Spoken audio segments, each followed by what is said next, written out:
2 days after the British and the ANSAC victory of the Battle of Beersheba, a battle that marks the beginning of the end of the Ottoman rule in the region. Lord Arthur James Balfour, then the British Foreign Secretary, on behalf of His Majesty Government, declared support for the establishment of a national home for the Jewish people in the region known as Palestine. The first sufficient step in the universal recognition of the Jewish nation and its need for our homeland was very argumentative, and a great leap forward in the establishment of the State of Israel.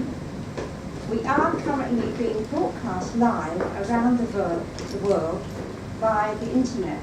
So I'd like to say hello to my family and friends from the UK. Hello. And they haven't seen me for years, so this is a new thing for them. And a technology that is far beyond the great innovation of the dawn of the 20th century. For those of you currently following us online, we are delighted and grateful to be here live from Israel. First of all, I'd like to welcome the Mayor, and he's here to say a few words. Good evening. Thank you for the invitation, Esther and David Miller, and all of you. I came today from Jerusalem, from the Congress, and it's very similar to the event that we have today, this evening. I will say a few words in English, of course, and then I want to read something in Hebrew that I got this notebook from the Congress.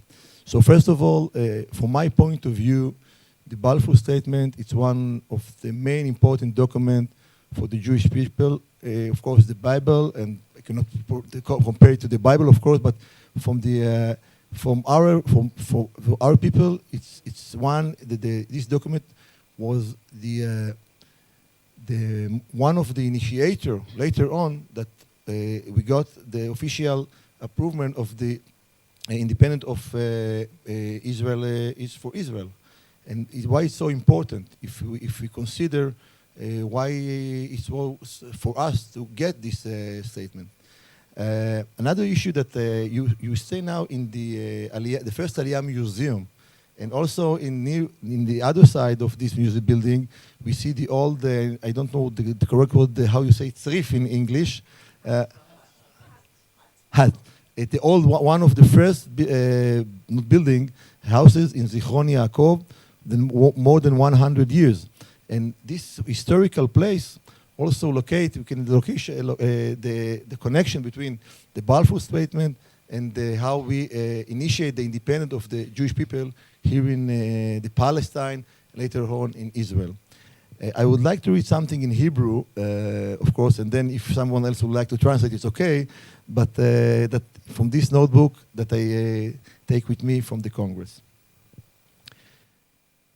חבר בבית הלורדים הבריטי של פעם, שאל פעם את חיים ויצמן, מדוע אתם היהודים מתעקשים על ארץ ישראל, בזמן שיש ארצות לא מפותחות כה רבות, שבהן יהיה לכם נוח יותר להתיישב.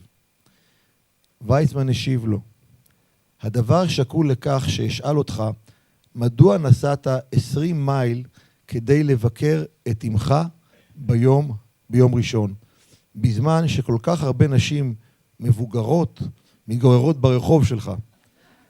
לא ייתכן שנמכור את זכות האבות שלנו, זה שקול לכך שאדם יוותר על דתו, יוותר על עצמו.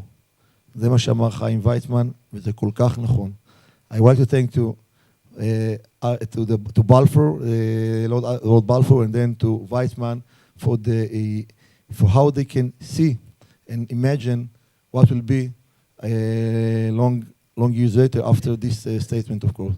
So thank you again for the invitation and this evening, and I will stay with you, not for the end of the evening, if it is evening, but I will stay to see some of the lecture or what I will be here. Thank you.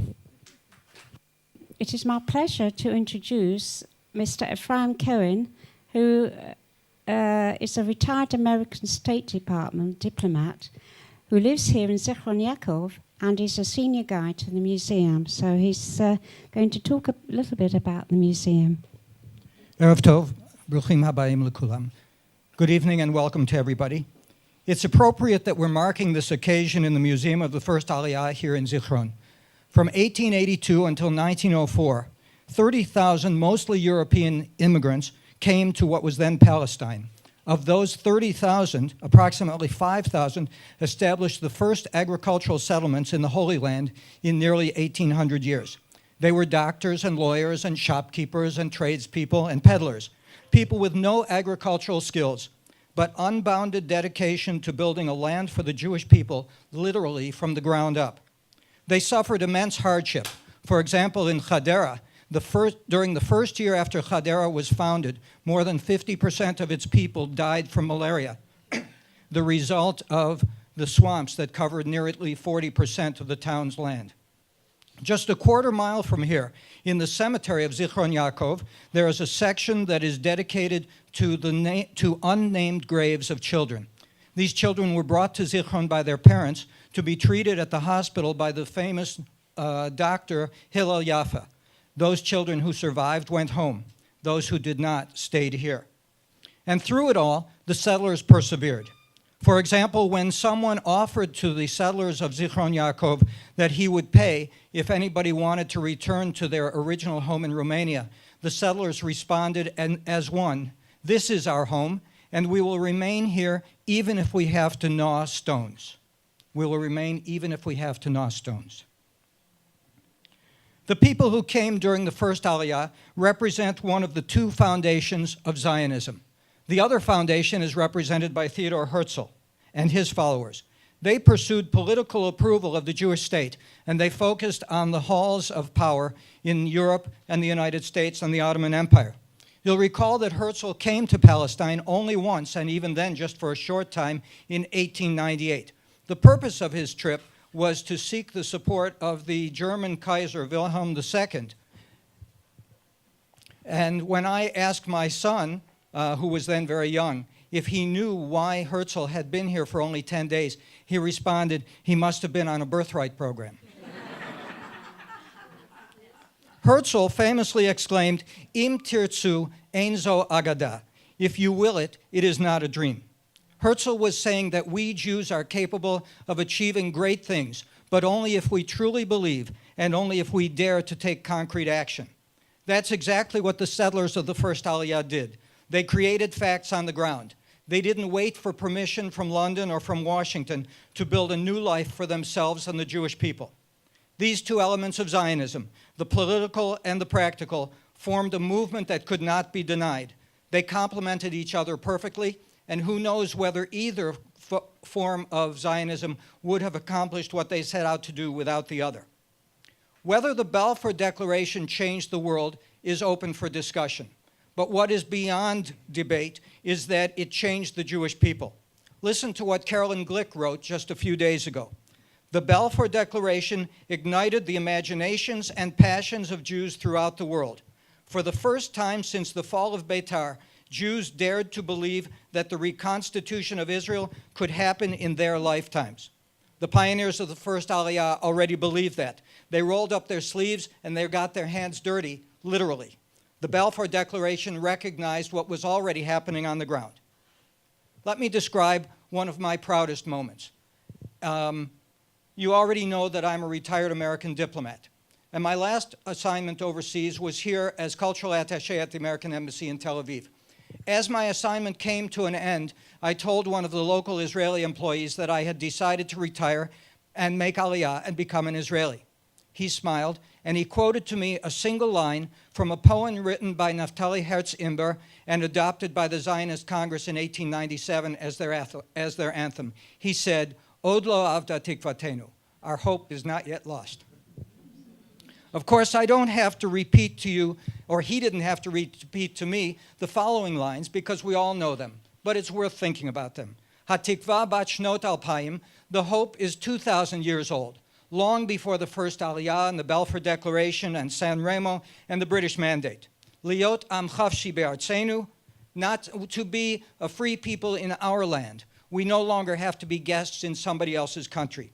Eretz Zion v'Yerushalayim, the land of Zion and Jerusalem. If we are to have a home, it must be in our ancestral homeland, not in Uganda, not in Alaska, and certainly not Madagascar. In a very real sense, you and I, all of us who made Aliyah, are a continuation of the work that was begun in the first Aliyah. We are carrying out the work that they started, that the pioneers started, that was confirmed by Balfour. We are the fulfillment of Imber's words. Our declaration to the world is clear and uncompromising. We are here in Israel because it is our heritage and our destiny spanning 3 millennia. We have the legal, moral, and historical right to be precisely where we are. Tonight's event recognizes a major milestone in the realization of the Zionist hopes and dreams. Lord Balfour told the world that a Jewish land, a Jewish nation was possible.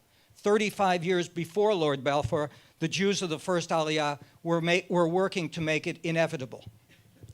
Their story and ours has just begun. Israel is still a young country. What we do in the next 100 years will determine whether this was a momentary blip or a miraculous reset in history.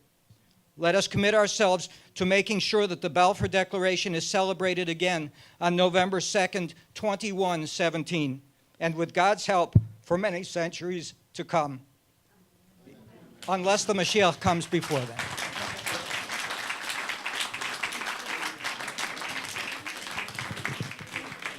Our next guest was born here in Israel on Kibbutz Hulata, way up north in a stunning region that is in the Hula Valley.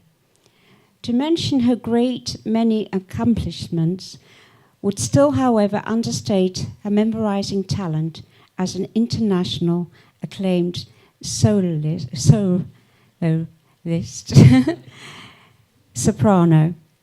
Ladies and gentlemen, please welcome Goni Kanani, accompanied by Ravi Zivrari. Good evening, everyone. I'm very excited to sing here tonight in this special occasion.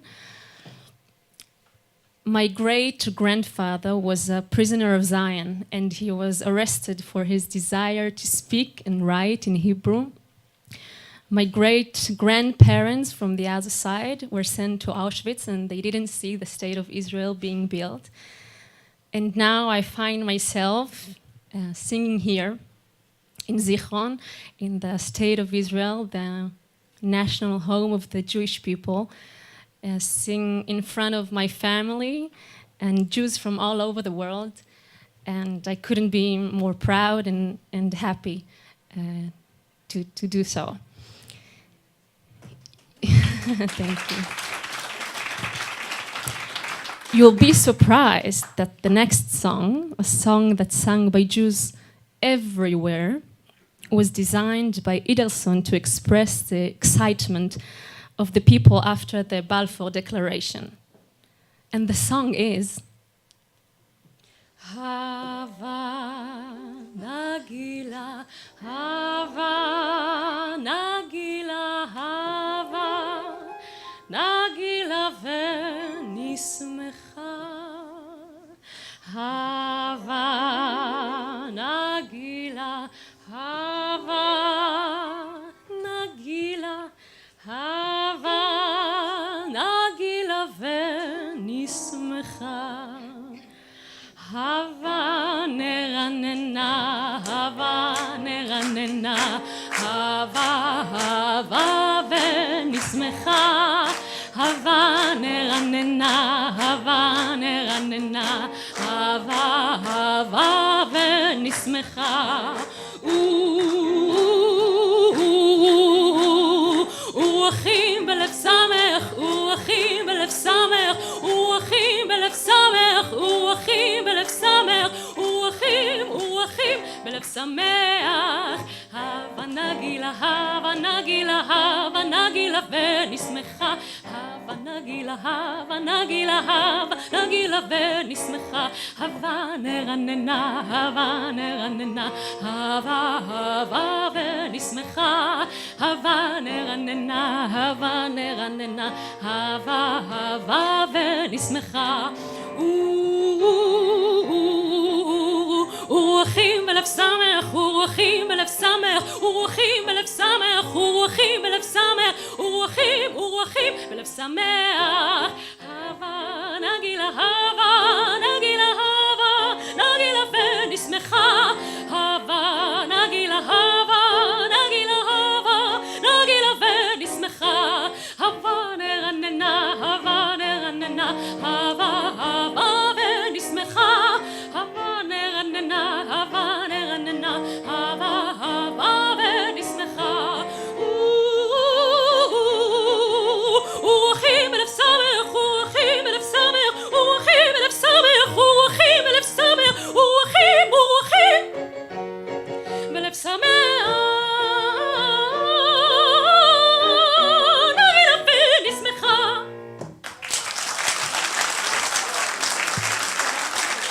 Thank you.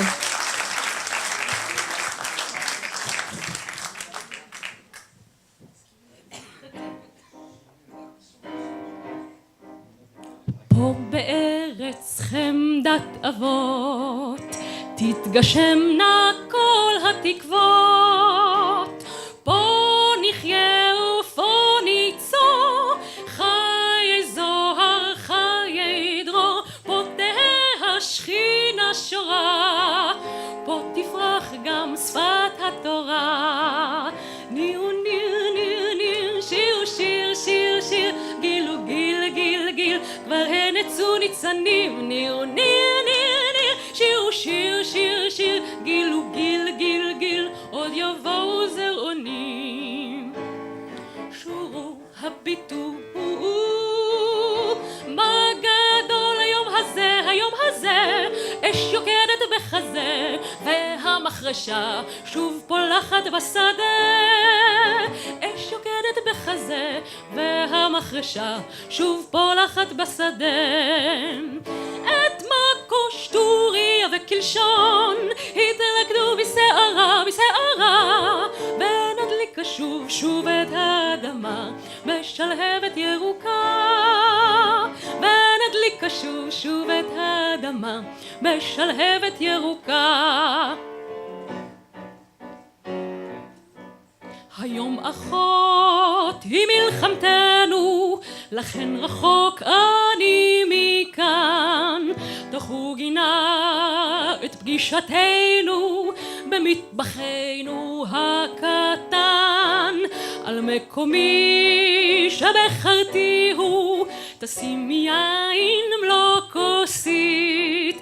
תראי כאילו זה אני הוא יושב איתך כמו תמיד.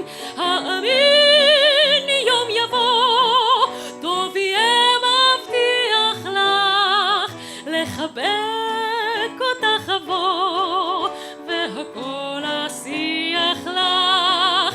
האמין יום יבוא טוב יהיה מבטיח לך, לחבק אותך אבוא והכל אשיח לך.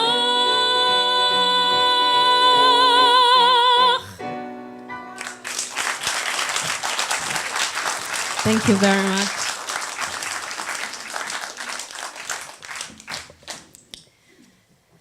I will sing now Hayu Leilot, There Were Nights, one of the most beautiful songs in Hebrew, written by Mordechai Zeira and Yaakov Orland, describes a memory of a love story in the Kinneret. At the end, we don't know what happened to her love.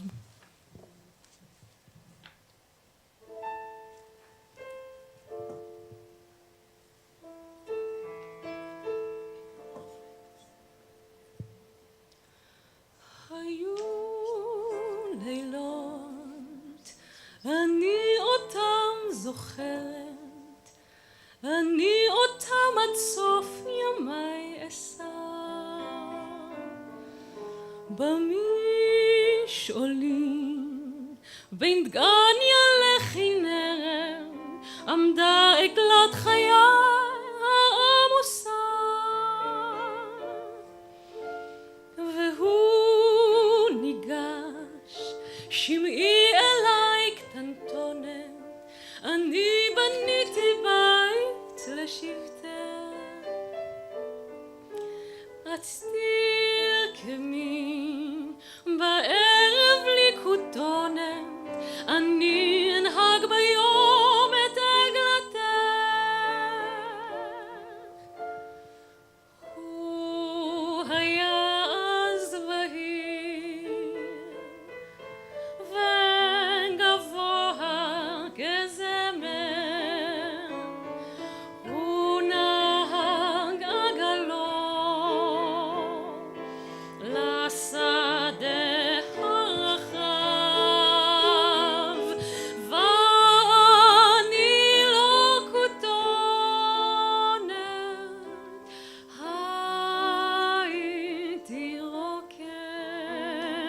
כותונת של תכלת עם פרח זהב. היו לילות אני אותם זוכרת, והוא את העצים בגן העיד, את השבילים בין דגניה לכנרת, כי רק אותי שמור לתמיד. היה הולך ושב אליי קודח, היה נושא דמותי ממול פניו. הגידו נא, היש בכם יודע, איאן הזה הלך לו ולא שב. אז הייתי בוכה, אז הייתי נדהמת בשדות רחוקים. עוד הלכתי אליו, אנוכי עוד נושאת כותנתו המרוקמת, כותונת של תכלת עם פרח זהב. היו לילות אני אותם זוכרת, אני אותם עד סוף ימיי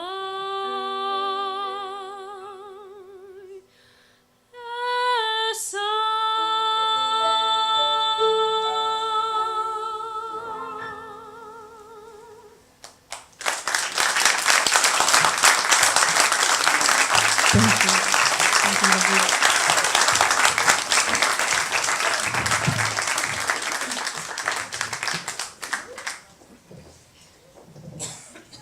We will go to a specially recorded message from the present Lord Rothschild, Jacob Rothschild. Delighted to send you my very warmest wishes as you celebrate the 100 years since the Balfour Declaration. This was truly a remarkable historic moment. Chaim Weizmann said of the Declaration at the time, and I quote, "It represented the granting of the Magna Carta of Jewish liberation. The centenary deserves to be celebrated. It's a great honor to my family to have played a part in the Declaration. It's my great-uncle Walter, as a leader of the Jewish community, who was the recipient of the letter from Lord Balfour. My forebear, Baron Edmond de Rothschild, supported many of the pioneers in developing the early settlements in the land of Israel. His son and daughter-in-law, James and Dorothy, carried on his work, and I have the honor of chairing the Yad Hanadi Foundation, which continues their legacy today. I've had the opportunity of visiting Israel every year for over half a century, and the changes I've witnessed over the decades have been breathtaking, astonishing. For example, the achievements in agriculture, in medicine, in computer science, cybersecurity, artificial intelligence, big data, and the treatment of water. These accomplishments are remarkable by any standards, but how much more so when we realize that in so many cases they are the fruits of the labor of immigrants who had to cope with the challenges of building a life in a new country. I'm proud that many of the immigrants from Britain and from other English-speaking countries have made such an indelible contribution to this extraordinary progress. I'm delighted to add these words to this event, in which immigrants from Britain and many other countries are participating. I wish you all a great occasion and a happy getting together.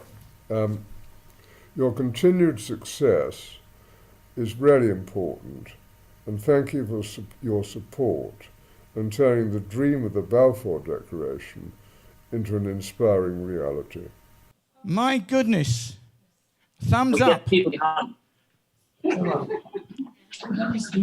Come in, South Sharon. Everybody waves. Everybody waves. Hello, world. Greetings from South Sharon. We're here in Renana in no small way thanks to the Balfour Declaration. However, I don't want to dwell on the actual declaration, which has been addressed by others, but on a perhaps little known aside to it. The Balfour Declaration has produced the quintessential example of the letter is in the post. The World Zionist Organization never actually replied to the original letter from the Foreign Office until, believe it or not, the 2nd of November 2016, 99 years later, and not as the Jerusalem Post implied in 2017, 100 years later. I would like to read a few extracts from that reply. Firstly, it is addressed to the Honourable Lord Arthur James Balfour. And he died on the 19th of March, 1930. So he was never going to get it in the first place, even if it was 99 years late. The second line reads, first and foremost, allow me to express our deep regret over the delay in response. Yeah, 9 years. It says, with a profound sense of gratitude for all your efforts promoting this goal, we wish to inform you that the endeavor was successful and that the state of Israel was founded and serves as the national home of the Jewish people, welcoming Jews from all countries of the diaspora. Well, that bit they got right. It goes on to say the state of Israel was founded on the basis of our natural and historic rights given declaration. But in fact, the actual Balfour Declaration does not mention any reason at all as to why the state would be founded, why the Jewish people deserved a national home. Goodbye from us and back to Zichron Yaacov. Yeah, Dave. Hey. We hope you have an enjoyable evening. This is rather like Eurovision. I feel like I'm talking to the other side of the world. Come in.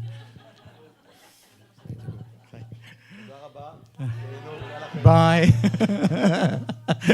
Okay, we'll leave the powers of Renana, and we'd like to go to a short clip which we've taken from the Rabbi Jonathan Sachs video.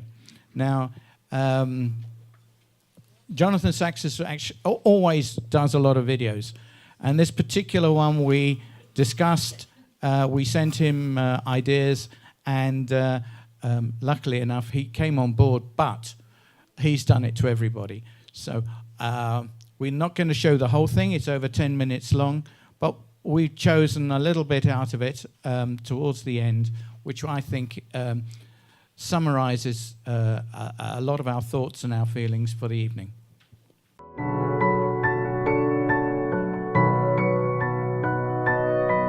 The Balfour Declaration does dramatically illustrate the power of a single individual, let alone a small group, to change history. Don't forget, the return to Zion had been a dream for 2,000 years, but it took Theodor Herzl to turn it into an effective political movement. It took Chaim Weizmann, an extraordinarily charismatic figure, to persuade leading figures in Britain to issue the Balfour Declaration. It took David Ben-Gurion to provide that visionary leadership that brought the state into being. Here are three individuals who changed the pattern of history, and one shouldn't forget the role of women in this story, like Dorothy de Rothschild, Dorothy Pinto, as she was before she was married, who was a key factor in helping Weizmann achieve these results with the British cabinet. So here are individuals who really, by the force and courage of their conviction, brought others with them and changed the world. I believe that the world is a better place for the State of Israel. It's not just Jews who have benefited from the return of a people to its land, even the return of a language, the language of the Bible, to everyday use, the extraordinary achievements of the State of Israel.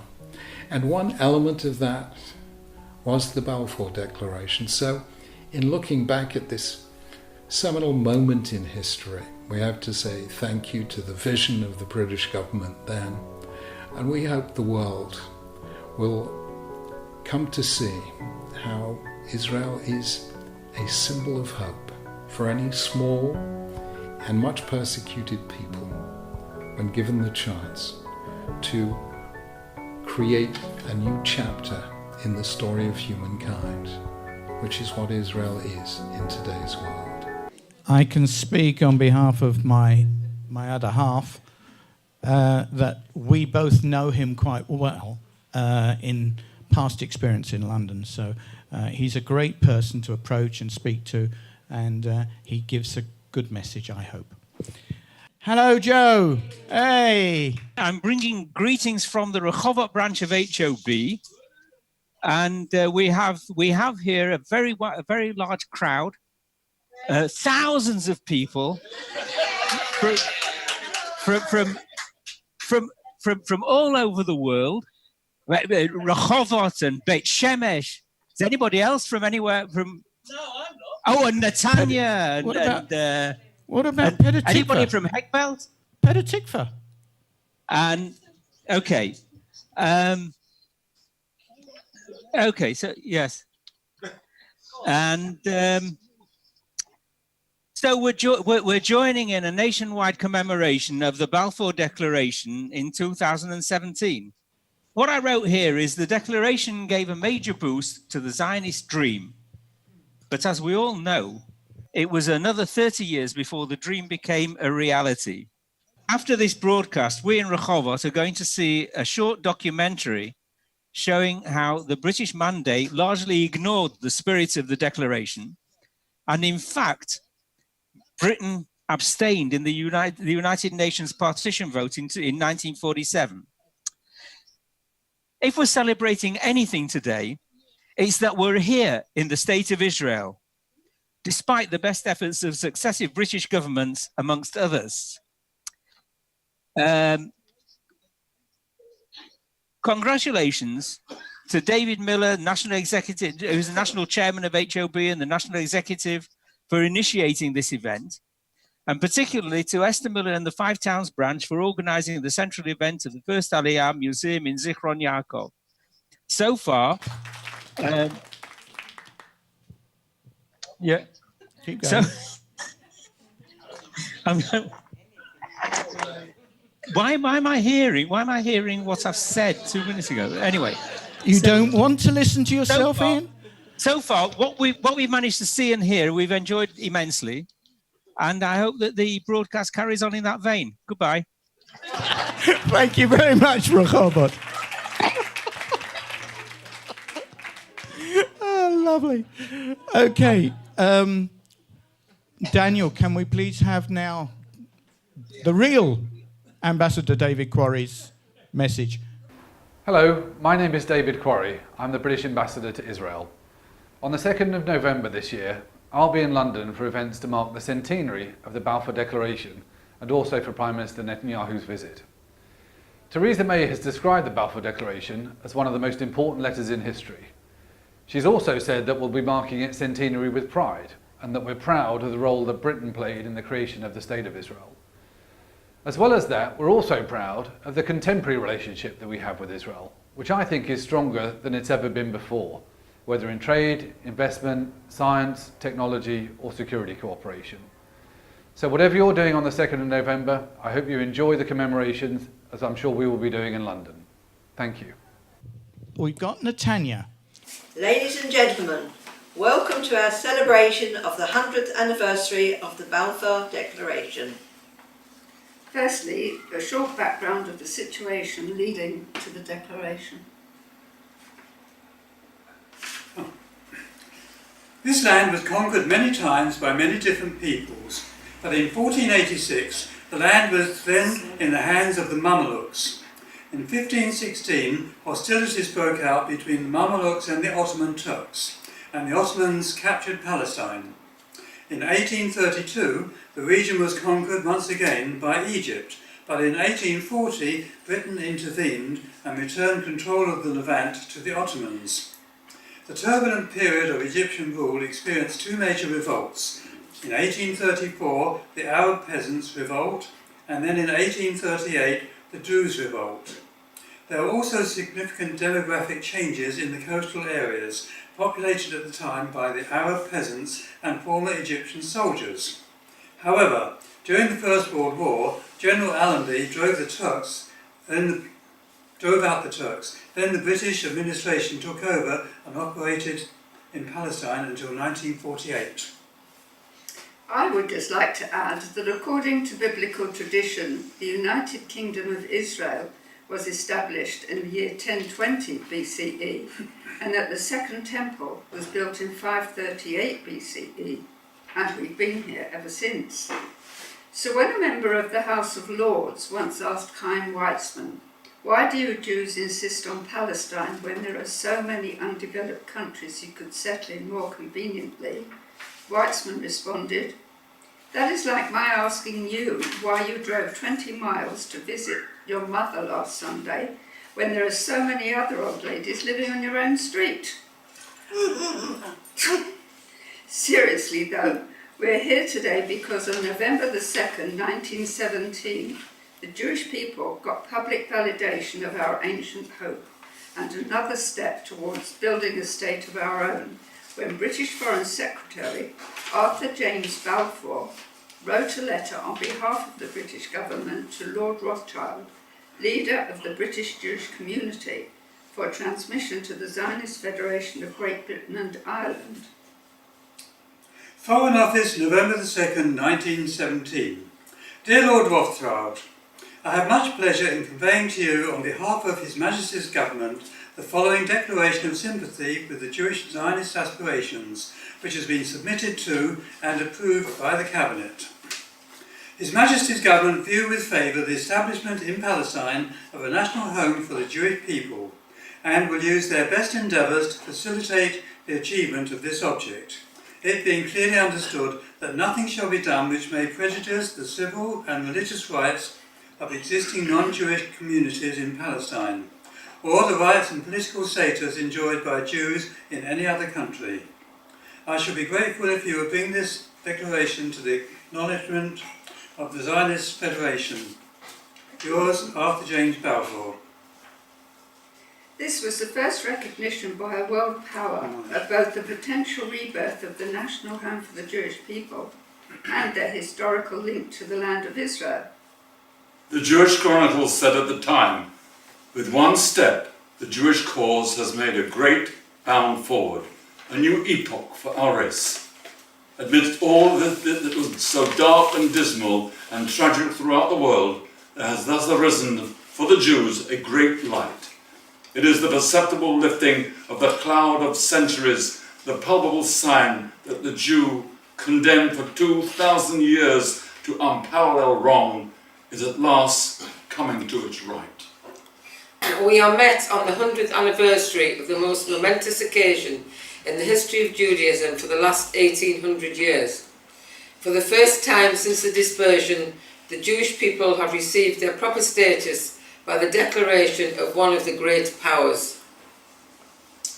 As with any historical event, there were many political influences surrounding the decision and its aftermath, but above all else, it was the outcome of years of struggle by the Zionist and Jewish leaders for the right to establish a place where Jews would be free from persecutions, faced generation after generation in every corner of the world. Approved by the British Cabinet, the Balfour Declaration laid the conceptual basis of international support for the creation of a Jewish state. The Balfour Declaration was not an impetuous or sentimental act of the British government, as has sometimes been represented, or a calculated measure of political warfare. It was a deliberate decision of British policy and idealist politics, weighed and reweighed, and adopted only after full consultations with the United States and other allied nations. Amir Faisal, the leader of the Arab revolt against the Turks, said, "The Arabs, especially the educated among us, look with deepest sympathy on the Zionist movement. We will wish the Jews a hearty welcome home. We are working together for a reformed and revised Near East, and our two movements complete one another. And indeed, I think that neither can be a real success without the other." Amir Faisal later signed an agreement with Chaim Weizmann and other Zionist leaders during the 1919 Paris Peace Conference. The Balfour Declaration later became part of the League of Nations mandate for Palestine, which specifically referred to the historical connections of the Jewish people with Palestine and to the moral validity of rebuilding their national home in that country. These essential steps paved the way for the vote at the United Nations to establish the modern state of Israel that we cherish today. With the good news of the Balfour Declaration, the town of Sokolka in Russia dressed itself in its festival finery. The town was joyous with happiness. No words can describe the soul-uplifting feeling and raised spirits that gripped the Jews of Sokolka, the land of Israel for the Jewish people, downtrodden, suppressed, a target for contempt and ridicule among the nations who saw them as a scapegoat, suddenly straightened their backs and stood upright. Balfour Day is an opportunity to remind the world, and particularly the West, that Israel was established with the full backing and support of the international community. It provides us with a chance, year in and year out, to underline our internationally recognised right to be here, something which far too many people around the world seem to have forgotten. The Balfour Declaration didn't change the whole world, it changed the Jewish world. It didn't change the Jewish world by creating a state for us. It changed the Jewish world by helping us to believe that we could fulfill our longing to return to Zion. And once we believed it, we did it. Ladies and gentlemen, Israel isn't just any old country. Israel is our country, one that we built from barren desert to a thriving Western economy, one that we will continue building. It may not be perfect, but it is ours. Thank you for your help, Lord Balfour. On behalf of HOB, the Association of British Immigrants in Israel, I am calling upon our members and associates to convey, by our attendance, the respects of British and Commonwealth Olim at next week's annual Remembrance Day ceremonies. Most of us have had the opportunity to learn from our parents and grandparents of their own service in the British Armed Forces during those terrible world conflagrations. We are obliged to remember them and thank them for the fact that we and our children have been able to grow up and appreciate living in an environment free of tyranny. And most particularly on that Remembrance Day, we should all pray that their legacy be prolonged so that future generations may continue to do so. And if I can just give a plug that next week there will be several ceremonies in Israel at all of the Commonwealth cemeteries. The biggest one being, the physically biggest one is in Jerusalem, but the main one, which the Foreign Office sorts out, is in Ramla, sorry. Okay, that would be fun if we did it in Ramallah. So I am on cloud cuckoo land sometimes. So we would like to call upon now our wonderful guest, Goni, to give us a little bit more of her songs and sing us out for the evening. So the song that I'm going to sing now is very dear to me because it's my family's whistle. שדות שבעמק, fields in the valley.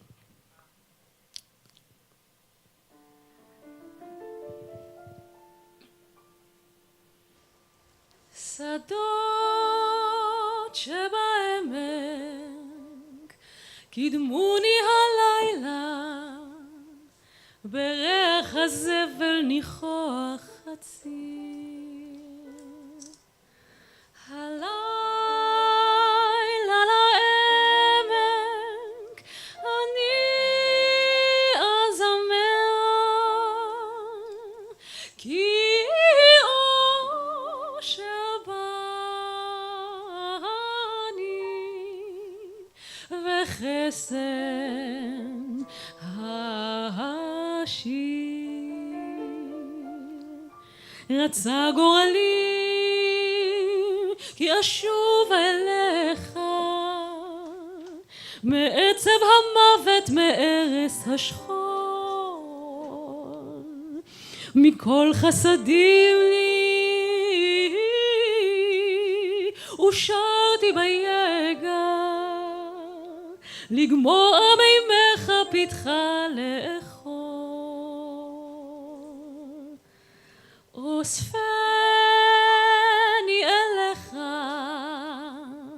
אסוף כשיבולת, שיבולת לגורן בחג הקציר. הלילה לעמק אני אזמר, כי אושר בני וחסד השיר.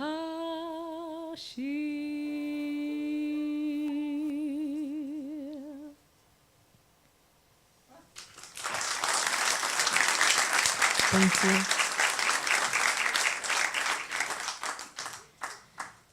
If it's good or bad, there's no way back. אם זה טוב ואם זה רע, אין כבר דרך חזרה. The song of the Billowing, the Billow movement.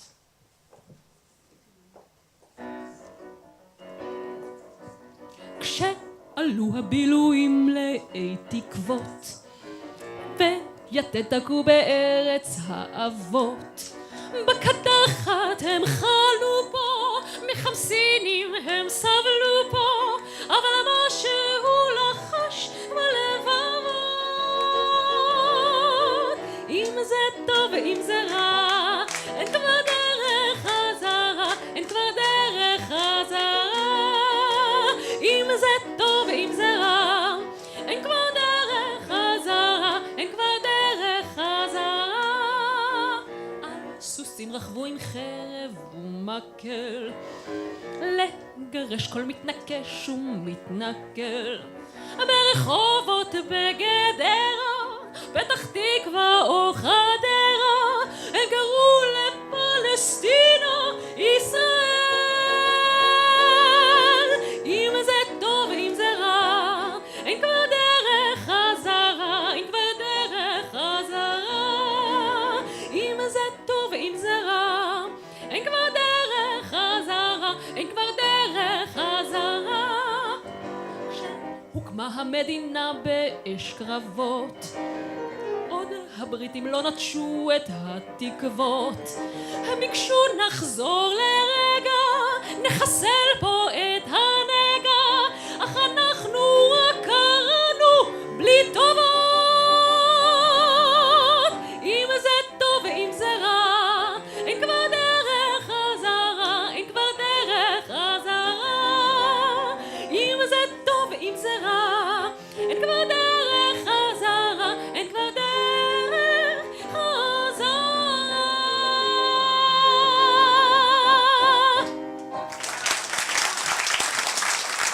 Thank you, תודה.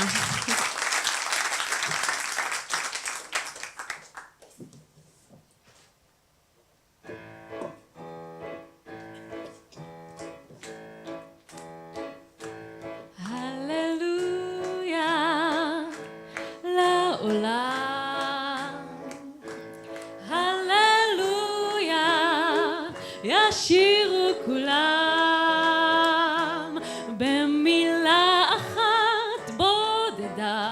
הלב מלא בהמון תודה, והולם גם הוא איזה עולם נפלא. הללויה עם השיר, הללויה על יום שמאיר, הללויה על מה שהיה ומה שעוד לא היה. הללויה, הללויה לעולם. הללויה ישירו כולם, והענבלים הגדולים יהדהדו בהמון צלילים, ואיתנו הם יאמרו הללויה. הללויה עם השיר, הללויה על יום שמאיר, הללויה על מה שהיה ומה שעוד לא היה. הללויה, הללויה על הכל. הללויה מחר ואתמול. הללויה ותנו יד ביד ושירו מלב אחד. הללויה, הללויה ותנו יד ביד ושירו מלב אחד.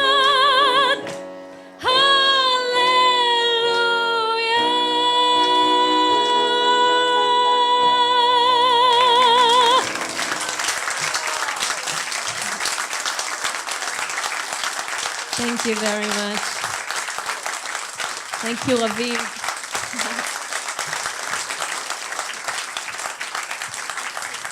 Thank you for being such a lovely audience. And we'll finish. Yes, with Hatikva. Before that.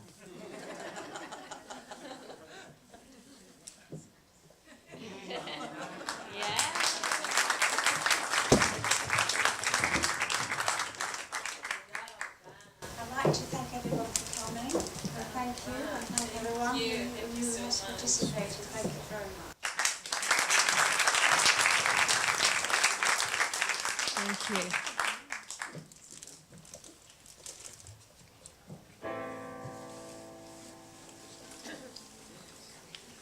כל עוד בלב בנימה נפש יהודי הומייה ולפתי מזרח קדימה עין לציון סופיה. עוד לא אבדה תקוותנו, התקווה בת שנות 2000, להיות עם חופשי בארצנו, ארץ ציון ירושלים. להיות עם חופשי בארצנו, ארץ ציון ירושלים.